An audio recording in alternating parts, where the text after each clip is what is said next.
जय श्री कृष्ण। आइए आत्मतत्व के बारे में फिर से आगे का प्रश्न जानते हैं। कौन किस प्रकार की भक्ति करके भगवान को प्राप्त हुए? काम और प्रेम किसे कहते हैं? भगवान कहाँ रहते हैं?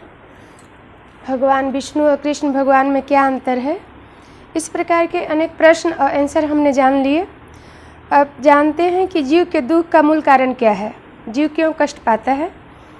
जीव के दुख का मूल कारण कृष्ण विस्मृति है। जब हम भगवान को भूलते हैं तभी हमारे जीवन में दुख आता है।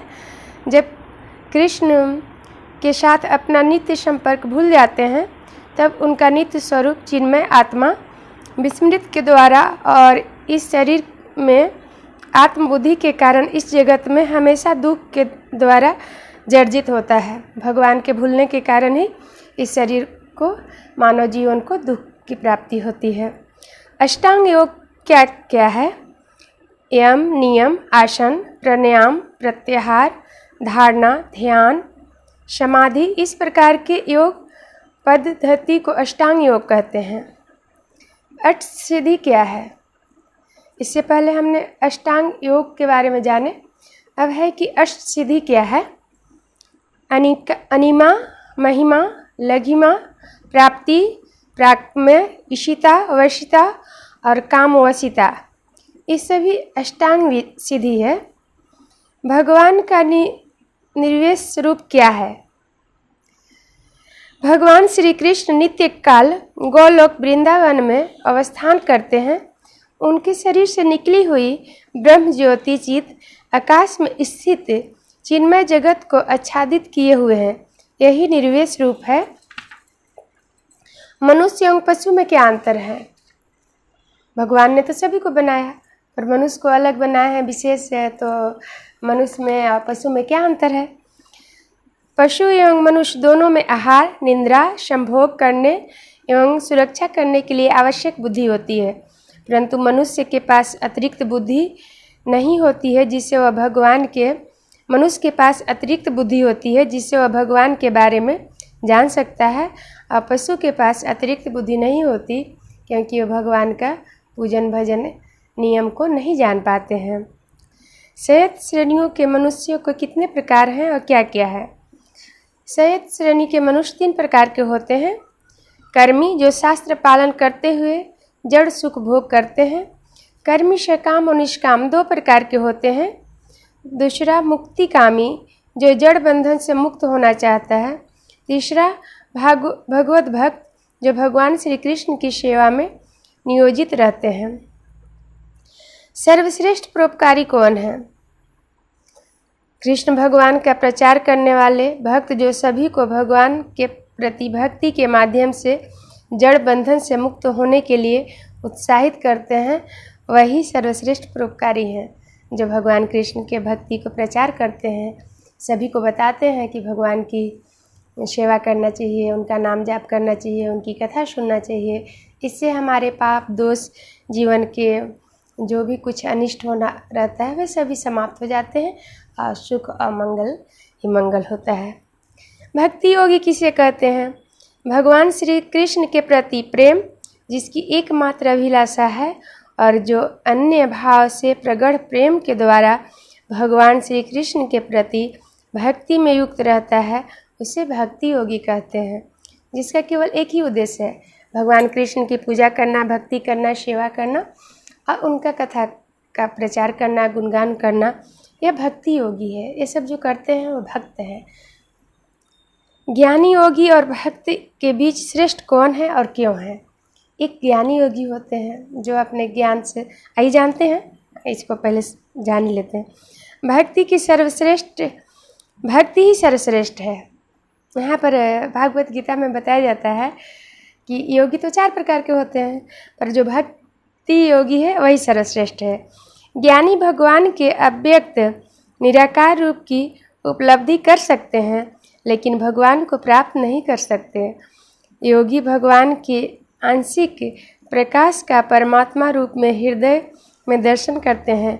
भगवान के भक्त भगवान के सबसे निकटतम होकर भागवत धाम में प्रवेश करके प्रत्यक्ष रूप से भगवान की सानिध्य का लाभ प्राप्त कर सकते हैं, उसकी प्रेम युक्त भक्ति में अपने आप को नियुक्त कर सकते हैं।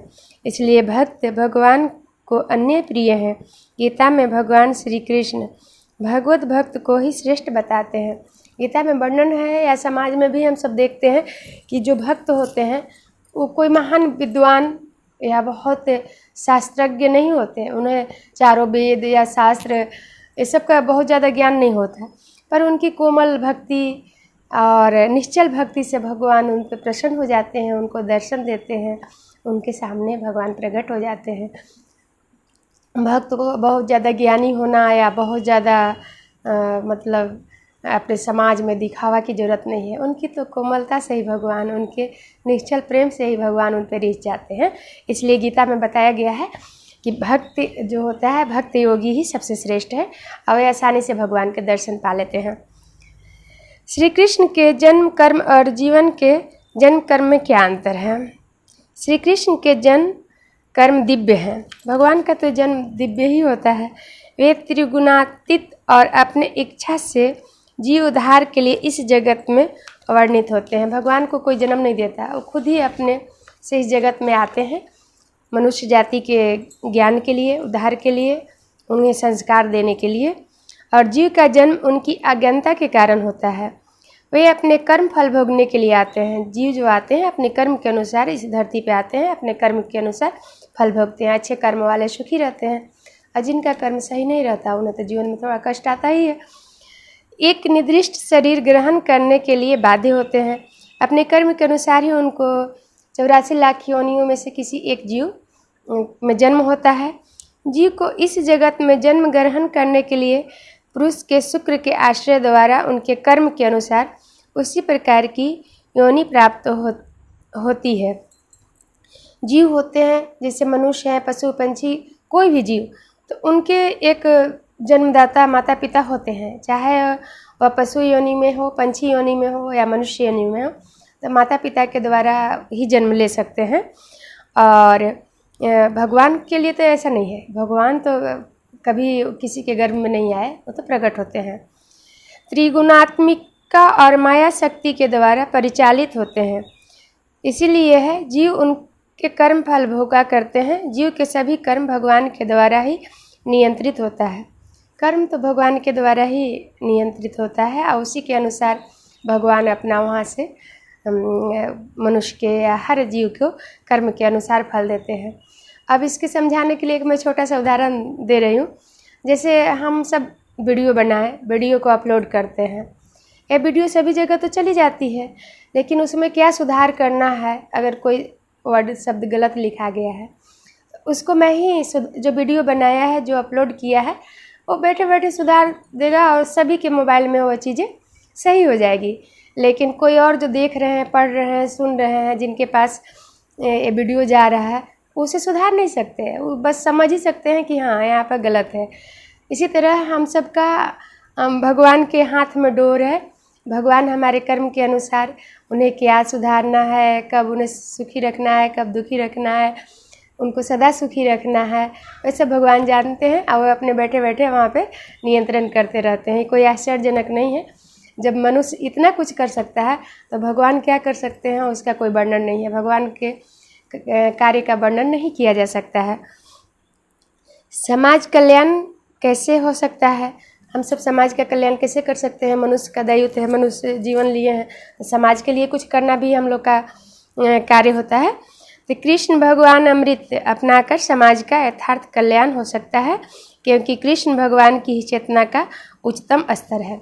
भगवान का नाम जाप करना, लोगों को प्रोत्साहित करना कि भगवान का नाम जाप करें, भगवान की कथा सुने, यही समाज कल्याण है। हम धरती पे आए हैं, भगवान ने हमें भेजा है, तो हर कार्य करते हुए, अपने गृहस्थ आश्रम में रहते हुए, अपने परिवार को चलाते हुए, बच्चे के लालन पालन पढ़ाई लिखाई करते हुए आप भगवान को याद रखें, भगवान की कथा का गुणगान करें, भगवान की कथा को सुने और भगवान का नाम का जाप करें।